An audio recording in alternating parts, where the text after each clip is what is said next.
Hello everyone. Now in our structure today we are going to see our next topic, column n condition and its effective length. Our most important chapter. Now before we going to see our next topic, in a previous video we showed that what is column, what is strut, radius of gyration, what is long column, short column, crippling load or buckling load or critical load, then after Euler formula. So what is strut and what is column? તો first of all કે કોઈપણ બાંધકામમાં વપરાતો એવો structural member કે જેના ઉપર Excel compressive load લાગતો હોય તો તેને સ્ટ્રટ કહે છે. તો સ્ટ્રટ કેવી રીતના કેવો હોઈ શકે? ઊભો, આડો, ત્રાસો કે કોઈ પણ હોરિઝોન્ટલ, વર્ટિકલ અથવા તો ઇન્ક્લાઇન કોઈ બી પરિસ્થિતિમાં હોઈ શકે છે. નાઉ what is column and what is strut? So first of all જ્યારે સ્ટ્રટ વર્ટિકલ સ્થિતિમાં હોય ત્યારે તેને કોલમ કહે છે. કોલમ એ એક પ્રકારનો ઊભો સ્ટ્રટ છે, બરાબર છે, જે વર્ટિકલ હશે. બરાબર, જે સ્ટ્રટ વર્ટિકલ હશે તો તેને શું કહેવાશે? કોલમ. બરાબર છે. ધેન આપણે ડિફરન્સ છે what is strut and what is column. તો જે સ્ટ્રટ છે તો તેના પર ઓછો અક્ષીય કમ્પ્રેસિવ ભાર લાગે છે અને જ્યારે કોલમ હશે તો ત્યારે એના પર વધારે અક્ષીય કોમ્પ્રેસિવ ભાર લાગે છે. સ્ટ્રટ કોઈ પણ ઊભો, આડો, ત્રાસો કોઈ પણ સ્થિતિમાં હોઈ શકે, જ્યારે કોલમ ઓનલી વર્ટિકલ પોઝિશનમાં હશે. સ્ટ્રટના આડછેદના માપ નાના હોય છે જ્યારે કોલમના આડછેદના માપ મોટા હોય છે. બરાબર છે. સ્ટ્રટ શામાં યુઝ થાય છે? રૂફ અને પુલોના ટ્રસમાં વપરાય છે, જ્યારે કોલમ સ્ટીલ અને કોન્ક્રીટ બિલ્ડિંગોમાં વપરાય છે.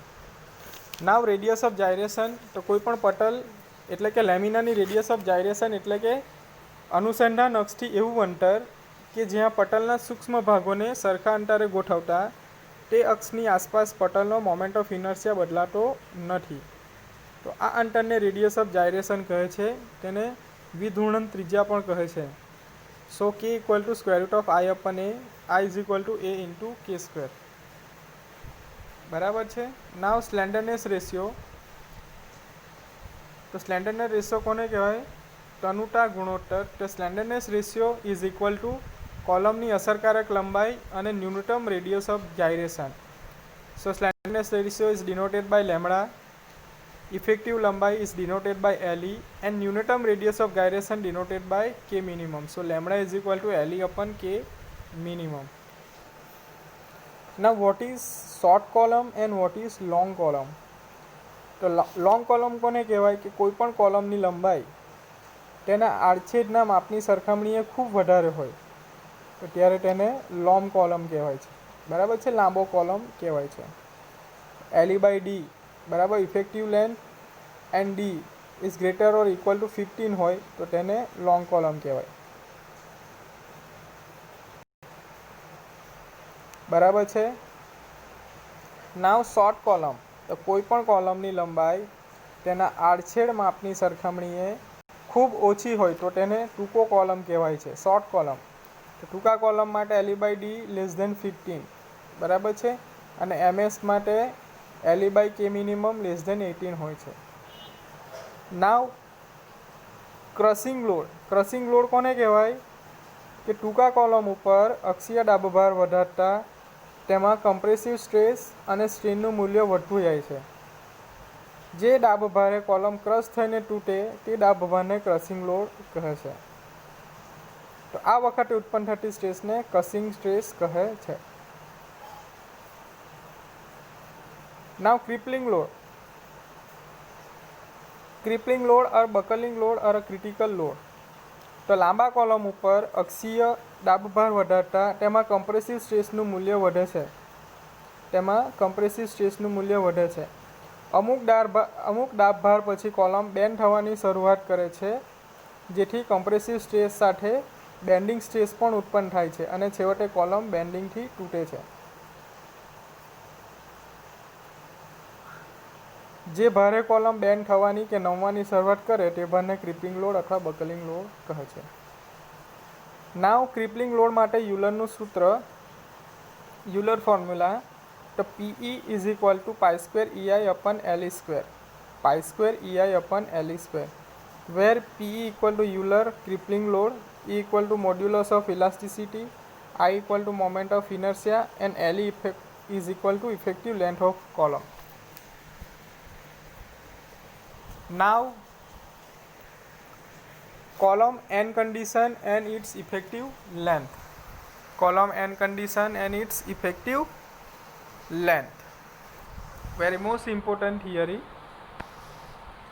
when the both end hinge. Suppose जो कॉलम हो गया, जो कॉलम का एन कंडीशन क्या है, बोथ एंड हिंज सपोर्टेड हो गए, जो दोनों एंड होगा वो क्या होगा, हिंज सपोर्ट होगा। एट दैट टाइम जो एल यानी कि इफेक्टिव लेंथ, कॉलम की जो इफेक्टिव लेंथ है वो एक्चुअल लेंथ के बराबर होगी। L is equal to L, where L is equal to effective length of column, L equal to actual length of column. Now both end are fixed. This is the for both end are hinge. Now both end are fixed. दोनों end क्या हो गए, fix हो गए। So at that time जो effective length होगी वो original length से हाफ ऑफ हो जाएगी। ठीक है, so L is equal to L by 2, effective length is equal to original length divided by 2. Now next is one end fixed and another is hinge. One end is fixed and another is hinge. At that time क्या होगा, जो effective length आएगी L, उसकी value क्या आएगी, L अपन square root of 2, L अपन square root of 2. Then next one end fixed and another free. It is for cantilever. One end fixed and another is hinge. At that time क्या होगा, L is effective length equal to 2 into L, effective length is equal to 2 into original length. So it is the column end condition and its effective length. Now assumption of Euler formula. So there are some assumption for Euler formula કે column ઉપર ભાર લાગતા પહેલાં તે સીધો હોય છે અને તેના પર લાગતો ભાર એક્સેલ હોય છે. બરાબર છે. સપોઝ કોઈ બી કોલમ હશે તો કોલમ ઉપર જે લોડ આવશે, બરાબર, આ રીતે આવશે, એને શું કહેવાય છે, એક્સિયલ લોડ.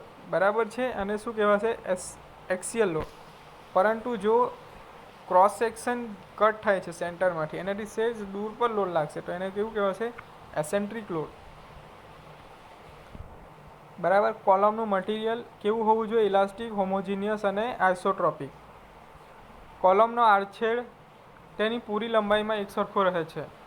કોલમનો આડછેદ શું છે, તેની પૂરી લંબાઈમાં એક સરખો રહે છે.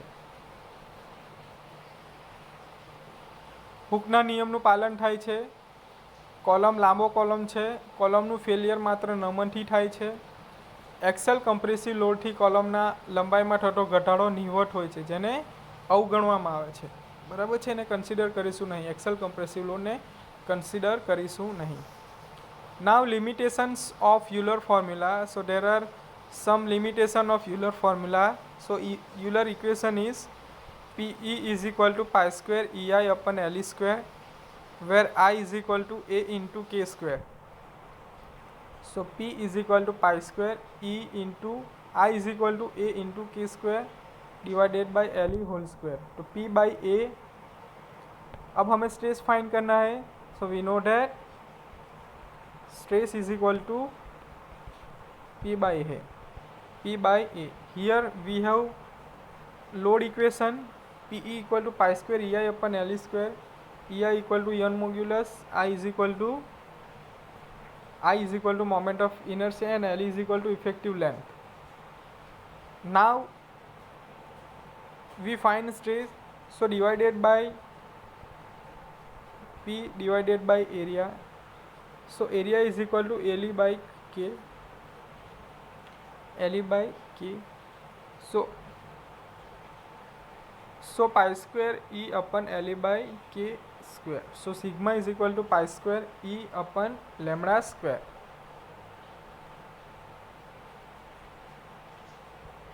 Now crippling stress.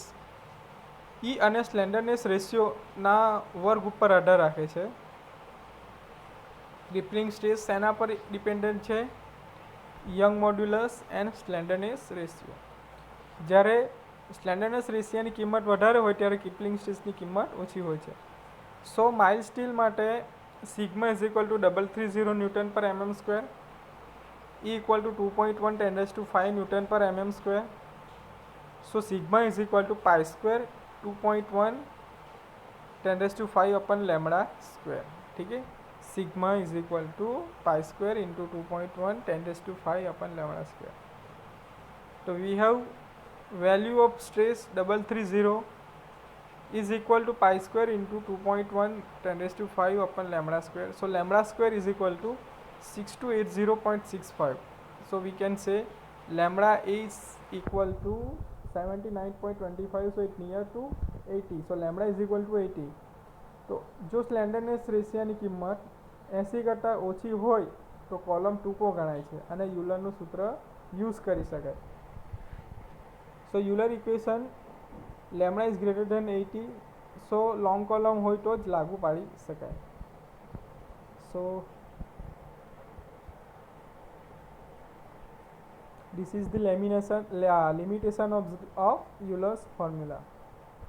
Now Rankine formula કે જ્યારે કોલમ ઉપર અક્ષીય દાબ ભાર લાગે ત્યારે ટૂંકો કોલમ ક્રસિંગથી અને લાંબો કોલમ બકલિંગથી તૂટે છે અને યુલરનું સૂત્ર માત્ર લાંબા કોલમને જ લાગુ પડે છે. કે જ્યારે કોલમ પર કયું દાબ ભાર લાગે છે? અક્ષીય દાબ ભાર, એક્સિયલ ફોર્સ. ત્યારે ટૂંકો કોલમ ક્રસિંગ અને લાંબો કોલમ બકલિંગથી તૂટે. બરાબર છે. જે શોર્ટ કોલમ હશે એનું ક્રશ થઈ જશે અને લાંબો કોલમ છે એનું બકલિંગ થશે. બરાબર છે. આ રીતે જો લોંગ કોલમ હશે તો એનું શું થશે? આ રીતે બકલિંગ થશે અને શોર્ટ કોલમ હશે તો એનું શું થશે? ક્રશિંગ થશે. તો યુલરનું સૂત્ર માત્ર લાંબા કોલમને જ લાગુ પડે છે. બરાબર છે. Euler equation is use only for long column. જ્યારે રેન્કાઇનનું સૂત્ર ટૂંકા કોલમ અને લાંબા કોલમ બંને માટે લાગી શકાય. બરાબર. Rankine equation is useful for short column as well as long column. So where P equal to Rankine crippling load, PC equal to crushing load, PE equal to Euler crippling load. So 1/P is equal to 1/PC plus 1/PE.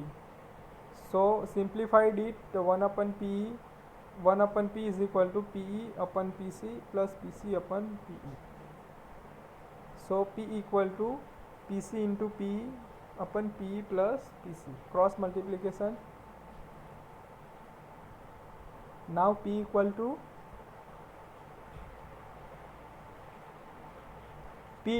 PC divided by 1 plus PC by PE. So dividing numerator and denominator by PE. So we know that crushing load PC equal to FC into A. So Euler Kipling's load PE equal to pi square EI upon LE square. So substitute this equation in above. So P become FC into A divided by 1 plus FC into A. Pi square EI upon LE square is equal to FC into A divided by 1 plus FC into A into LE square divided by pi square EI.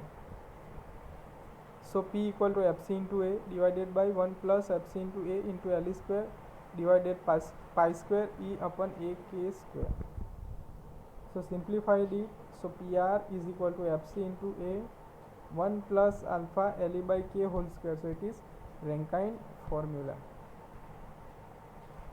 So most important topic, column end condition and effective length, assumption of Euler formula, limitation of Euler formula, Rankine formula, then value of constant Fc and alpha.